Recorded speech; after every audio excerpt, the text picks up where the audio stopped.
So to kind of really figure out, we need systems for this growth, this massive growth that we have. We need to make sure that we have the leverage, right? And we need to stay focused on that leverage. So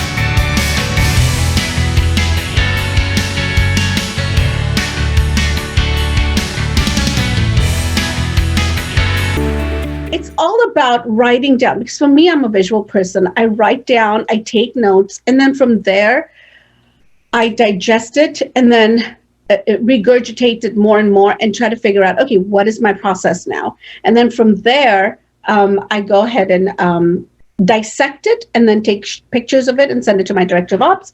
We talk about it very briefly and we put it in play, right? And so with the ISA team, that's exactly what we did. I came up with the concept of, okay, when an ISA calls, they should not be wasting time. They should be dialing, constantly dialing, right? So I shouldn't have to have them wait even 5 minutes to say, I can't get a hold of Janki, I need to do a live transfer. That's wasting of time. Every minute counts. So what they do, the process is simple. When the lead comes in, they call. And if AI is engaged with Chime, I pick it up and call them right away. So, excuse me. So my whole thing with AI is that last night at 4:00, AI started talking.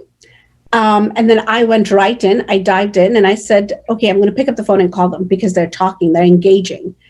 I called him. We have a listing appointment set at 5:30 tomorrow, Friday actually, not tomorrow, Friday at 5:30, and they're looking to buy and sell. Street text lead right there, right? So quick engagement.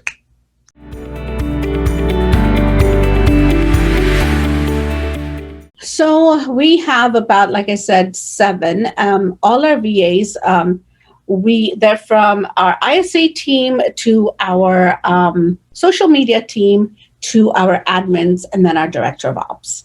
So every individual team has a meeting with me every single week for about 30 minutes. So we talk 15 to 30 minutes, I would say, and we sit and we talk about what is the goal for the week, and then of course we have team meetings, the goal of the week, and then end of week meeting and start of week meeting. Here's one thing I do want to say about ISAs, and they do get discouraged. They do, because they hit so many no's, because people hang up on them. People say, no, I'm not interested, don't bother me. So they do, because they do have a goal. Like one of my ISA's goals was setting 12 phone appointments this week for me. Yeah, she consistently sets between 7 and 15 a week for me.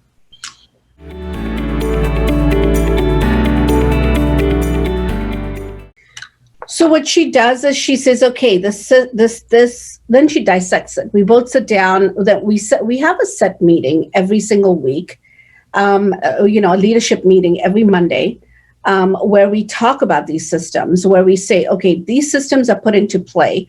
Then we dissect those systems as much as we can. So for an ISA, for example, when the lead comes in, what is the script they use, right? From that point on, when she is or he is converting, in the process of converting, come from curiosity, ask questions, and then shut up, right? Yeah. Ask questions, be quiet, and then see what their response is at. Come from a genuine place of helping. So that is step number 1. Come from contribution. Give them what they're looking for. If they're looking just for homes, then say, okay, great, we'll put you on a safe search plan, and then we'll revisit you and we'll call you back and say about 4 or 5 days, how does that sound, Mr. Seller, Mr. Buyer, right? So we put them into a safe search plan and we put them into a smart plan with Chime. From there on, the next step is we go ahead and put them in a follow-up system. If they want to talk to John Key right away, then we try to do a live transfer. So there are a couple of steps with the process. So we either do set them on a safe plan, or we do a live transfer, or we set them into a phone appointment. After that, things get dissected even more. So it's a step-by-step process.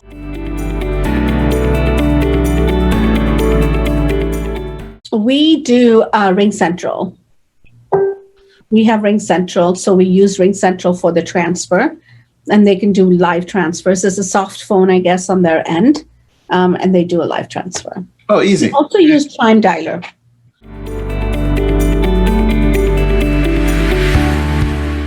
Our database. So basically the leads that we get from Ylopo, leads that we get from Street Text, leads that we get from Chime, leads that we get from just our sphere of influence, referral partners, all of that, right?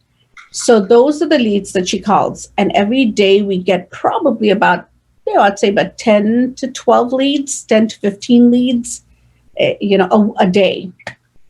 So once she calls those for, from 8 to 10 in the morning or 8 to 9 in the morning, the next step is she calls the follow-ups. Remember the follow-ups that said we are not interested, but she consistently stays following up. Key to our business is being consistent, number one, and number two, following up, right? If you're not consistent and you don't follow up, guess what? They're going to go to someone else. That's 100% true. Right. So their job is to consistently stay in touch with our leads. And when they're looking to buy, sell, or invest in real estate, guess who they call? They call us, right? There you go.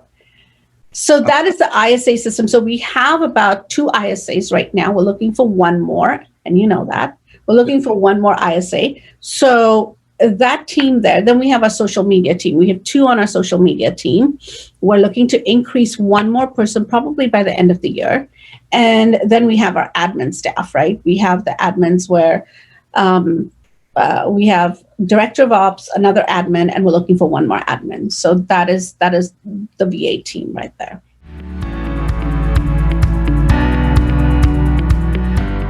So our showing partner is only available. We only have her when we can't go and show the property. So we pay her per door. Don't pay her percentage of it. So there's 2 different ways of doing it. Either you do percentage of it or you pay her per door. And we thought it would be more easy and lucrative for her to get it as per door. If she goes out there, my clients know that, okay, this is her showing partner. She's only opening the door for us. Any other questions we talk to John Key about or talk to Simran about. It makes it more easier because at that moment when she's traveling and opening the doors, I'm here working on my listings or working on the business or setting up systems. So it works out all way around. Saves me time. When the client is ready to submit an offer, I do go revisit the home. I do go and check out the home, give my opinion, because again, I want to see it myself, or whoever the buyer's agent is, of course, that's our due diligence, right? So at the final, whichever one they have selected, or they have selected maybe 1 or 2 of them, just the one that Simran went into pending with, they really liked the property. And then I went ahead and checked it out and gave them my opinion as well.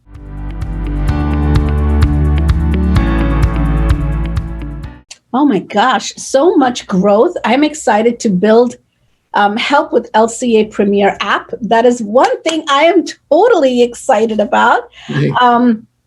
I am excited about the growth opportunities to build and mentor other realtors around, right? And really in our business, I'm looking for more of doing client events, appreciating our clients. Towards the end of the year, either have a Thanksgiving pie giveaway or, do the normal things. I want to do something different this year. So we're kind of brainstorming on that, how to give back to the community and how to come from gratitude for all our clients at the moment. So that is going to be our end of the year big bash, so to speak, if COVID doesn't bother us that much. And we don't have another shutdown. Hopefully we can do something like that. Yeah, we'll see how that goes. But I think that would be absolutely amazing. Now, when it comes to events, if you're not able to do an event, what else are you looking forward to? Are you going to do a virtual event maybe? Or I was just about to say that. We could do virtual events. We can do segment out our clients because we have so many of them, maybe do a happy hour, Zoom event or something of that sort, right? Just to kind of tell them, I'm here. Sometimes what we do is we take 10 couples at a time or 10 groups at a time. And I said, a lot of people ask me to come over to their home for a cup of tea. A lot of my clients are Indians, 99%, and they love for me to come over and see what the renovations they've done. And I'm so bad, I have to admit that. I don't go, but they still come back to me. And that is where my weakness is. And so that's my goal, to make that my strength.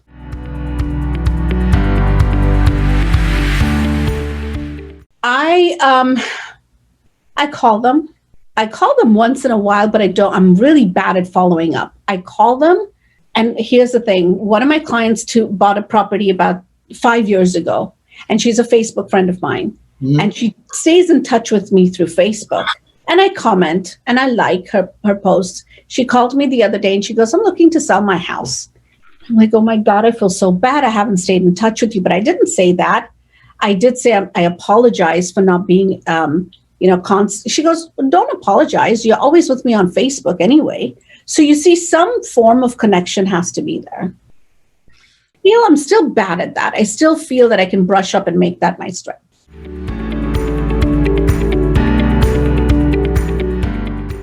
It's from my big why. It propels from my big why. Purpose for waking up every morning, purpose for doing what I do, what I love to do, is not only my clients and the way they treat me and the respect that they have for me as a realtor, as an entrepreneur in this business, but also just the insights of losing everything 10 years ago, coming from New Jersey and my home foreclosure. There was a time when we were taking, what is that called? I don't even know anymore. It's not a bad thing, but we were on government checks. So 11 years ago, I had lost everything in welfare, not welfare, no.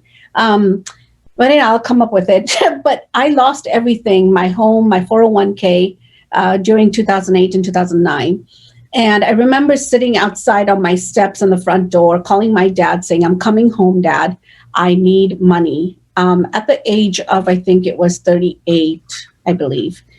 And I felt like a 38-year-old failure at that time. And my kids, sat by me and wiped my tears up and said, Mom, it's okay. We're going home. And I had $1,500 in my account. I took the $1,500. We did cross country in our Odyssey with a puppy and came back to California, lived in one bedroom with my parents. And at that time, I promised myself I will never put myself through that, right? So that is my big why. That's where it comes from, that I never want to put my family in that position. So it drives me every morning. It wakes me up, I love that. Keeps me going.